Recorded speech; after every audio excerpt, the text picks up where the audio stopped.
पधार रहे हैं। सावधान हो जाओ। महाराज के दर्शन पे कमर झुकी होनी चाहिए और घुटने नीचे।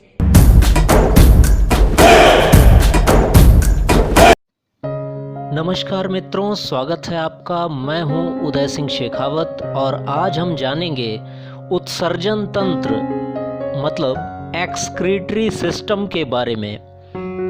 उत्सर्जन तंत्र में प्रमुख रूप से दो उत्सर्जी अंग होते हैं।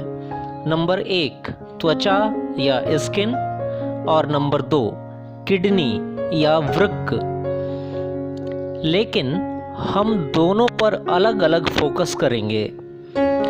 इस भाग में हम पढ़ेंगे त्वचा के विषय में, जो कि हमारी 5 ज्ञानेंद्रियों में से एक ज्ञानेंद्रिय अर्थात सेंस ऑर्गन भी है। तो आइए शुरू करते हैं। सबसे पहले त्वचा में 3 परतें पाई जाती हैं। सबसे बाहरी परत एपिडर्मिस, उसके नीचे डर्मिस और सबसे नीचे हाइपोडर्मिस नामक परत होती है। हाइपोडर्मिस नामक परत का निर्माण वसीय ऊतक अथवा फैटी या एडिपोज टिश्यू से होता है, अतः इसे एडिपोज लेयर भी कहते हैं। त्वचा के सबसे ऊपरी भाग अर्थात एपिडर्मिस में रोम छिद्र पाए जाते हैं तथा मेलेनोसाइट कोशिकाएं भी इसी में पाई जाती हैं, जो मेलेनिन नामक हार्मोन का स्रावण करती हैं, जो हमारी त्वचा के रंग के लिए जिम्मेदार होता है। वास्तव में यदि देखा जाए तो हमारी स्किन का कलर वाइट अर्थात सफ़ेद होता है। आपने देखा भी होगा ल्यूकोडर्मा अर्थात श्वेत कुष्ठ जिन लोगों को हो जाता है, उनकी त्वचा पर सफ़ेद दाग हो जाते हैं, परंतु यह त्वचा का वास्तविक रंग ही होता है, जो मेलेनोसाइट सेल्स के तेजी से नष्ट होने के कारण सामने आने लगता है। त्वचा के दूसरे भाग डर्मिस में रोम कूपिकाएं अर्थात हेयर फॉलिकल्स पाए जाते हैं। मानव शरीर में लगभग 5 मिलियन अर्थात 50 लाख हेयर फॉलिकल्स होते हैं। इनके अतिरिक्त डर्मिस में स्किन ग्लैंड्स मतलब कुछ विशेष प्रकार की ग्रंथियां भी पाई जाती हैं, जैसे नंबर 1 स्वेट ग्लैंड, जिन्हें स्वेद ग्रंथियां या पसीने की ग्रंथियां भी कहते हैं।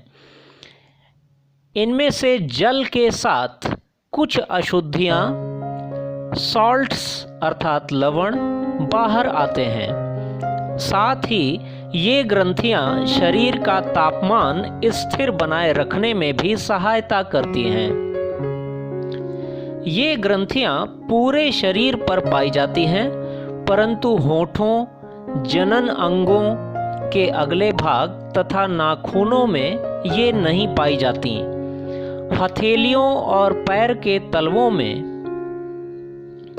इनकी संख्या काफी कम होती है। नंबर 2 ऑयल ग्लैंड्स या सीबेसियस ग्लैंड्स, जिन्हें तैलीय ग्रंथियां भी कहते हैं। ये चेहरे, सिर एवं जनन अंगों पर पाई जाती हैं। इनसे निकलने वाले तैलीय पदार्थ को सीबम कहते हैं। आपने कई लोगों को कहते सुना होगा कि उनका फेस बड़ा ऑयली है, तो उनके चेहरे पर वो तेल या सीबम इन्हीं तैलीय ग्रंथियों के माध्यम से निकलता है। इसमें त्वचा को बाहरी प्रदूषण से रक्षा करने तथा हानिकारक बैक्टीरिया आदि से बचाने वाले गुण पाए जाते हैं। नंबर 3 सबसे निचली परत अर्थात हाइपोडर्मिस या एडिपोज लेयर में ब्लड वेसल्स या रक्त वाहिकाएं पाई जाती हैं। अब जानते हैं वैक्स ग्लैंड्स के बारे में। इन्हें सिरुमिनस ग्लैंड्स भी कहते हैं। ये ग्रंथियां कान में मोम ग्रंथियों के रूप में पाई जाती हैं। कान में पाए जाने वाला भूरे रंग का पदार्थ जिसे हम कान का मैल समझते हैं, वास्तव में वह इन सिरुमिनस ग्रंथियों का ही स्रावण होता है। सिरुमिनस ग्रंथियों से निकलने वाला यह मोम जैसा पदार्थ सिरुमिन कहलाता है। यह भी धूल, प्रदूषण, पानी एवं हानिकारक कीटों आदि से कान के पर्दे की रक्षा करता है। अब बात आती है मेमरी ग्लैंड्स की, जिन्हें हम हिंदी में स्तन ग्रंथियां कहते हैं। ये वास्तव में स्वेट ग्लैंड्स अर्थात पसीने की ग्रंथियों का ही रूपांतरण होती हैं। आइए अब जानते हैं स्किन प्रॉब्लम्स के बारे में। वैसे ज़्यादातर स्किन प्रॉब्लम्स फंगल या बैक्टीरियल इन्फेक्शन के कारण होती है और फंगस तथा बैक्टीरिया दोनों ही नम वातावरण में पनपते हैं। बरसात के मौसम में एक तो वैसे भी नमी होती है और उमस के कारण शरीर के विभिन्न अंगों में पसीना आ जाने से त्वचा नम हो जाती है, जिसमें बैक्टीरिया और फंगस आसानी से पनप सकते हैं। सारकोप्टिस स्कैबी नामक फंगस या फफूंद त्वचा में इचिंग अर्थात खुजली, रैशेस, दाने, रेडनेस अर्थात लालिमा और इन्फ्लेमेशन अर्थात सूजन जैसी समस्याएं पैदा करते हैं। इन समस्याओं से बचने के लिए ढीले व आरामदायक कपड़े पहनने चाहिए और आंतरिक अंगों जिनमें पसीना ज़्यादा आता है उन अंगों को बालों से रहित अर्थात साफ रखना चाहिए तथा हो सके तो उनकी बोरिक एसिड या खाने वाला सोडा अर्थात बेकिंग सोडा को पानी के साथ मिलाकर धुलाई करनी चाहिए, जिससे कि ईस्ट की प्रजातियों वाले कैंडिडा और मलेरिया जैसे फंगस जो दुर्गंध पैदा करते हैं और इन अंगों में खुजली अथवा अन्य प्रकार के रोगों को जन्म देते हैं, वे नहीं पनप पाते।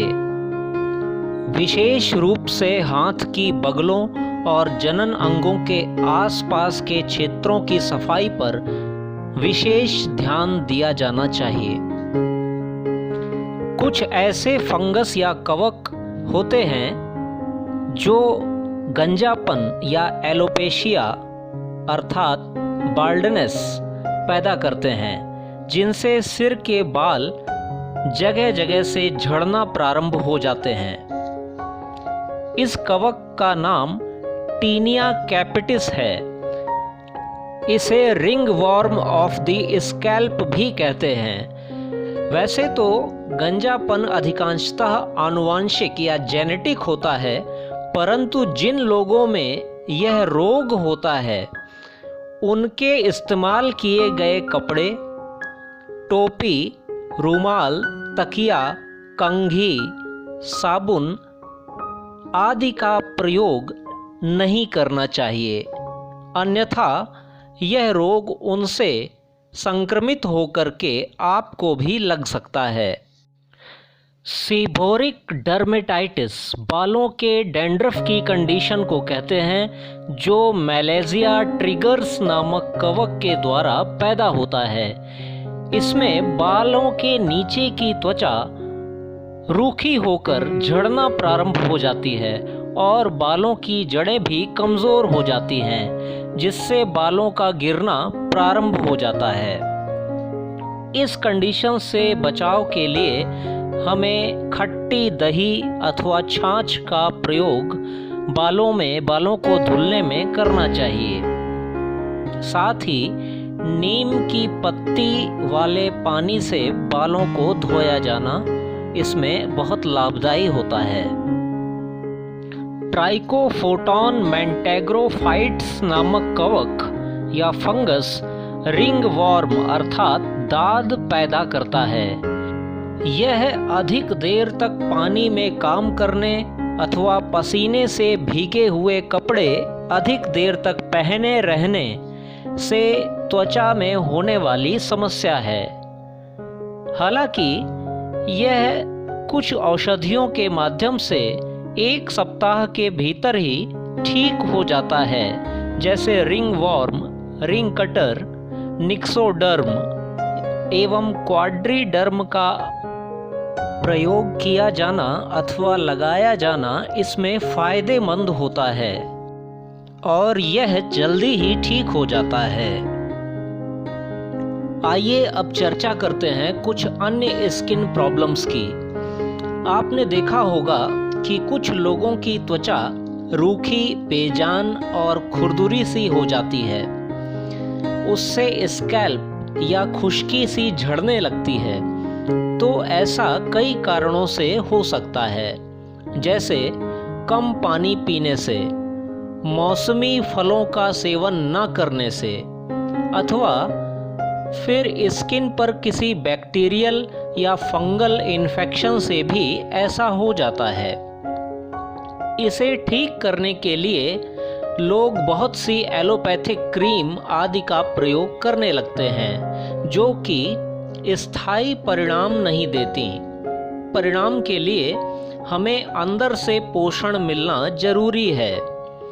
इसके लिए हमें अधिक तला भुना या मिर्च मसाले वाले भोजन से बचना चाहिए और रसीले व मौसमी फलों का सेवन अधिक करना चाहिए, जिनमें विटामिन ई, विटामिन सी तथा विटामिन B3 व B5 अच्छी मात्रा में होते हैं।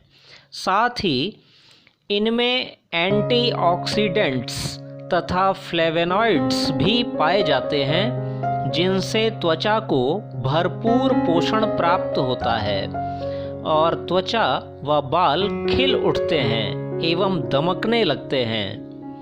त्वचा को फंगल या बैक्टीरियल इन्फेक्शन से बचाने के लिए ऊपर से टमाटर का रस और खट्टी दही को लगाने से फंगस एवं बैक्टीरिया मर जाते हैं और त्वचा स्वस्थ हो जाती है।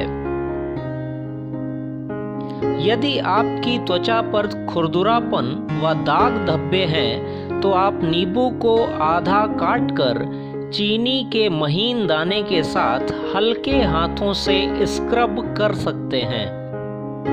यदि आँखों के नीचे अथवा इसके चारों ओर की त्वचा पर डार्क सर्किल हैं तो इन्हें दूर करने के लिए कच्चे आलू का रस अथवा खीरे का रस रोज रात में आँखों के नीचे लगाकर सो जाने से और सुबह उठकर धो लेने से कुछ ही दिनों में ये ठीक हो जाते हैं।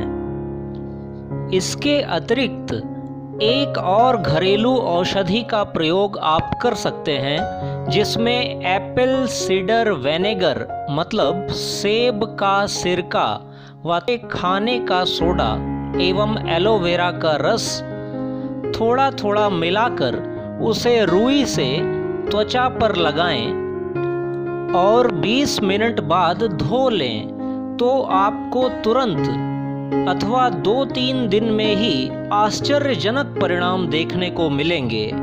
आपकी त्वचा की चमक व कांति लौट आएगी और स्किन दाग धब्बों से मुक्त व स्मूथ हो जाएगी।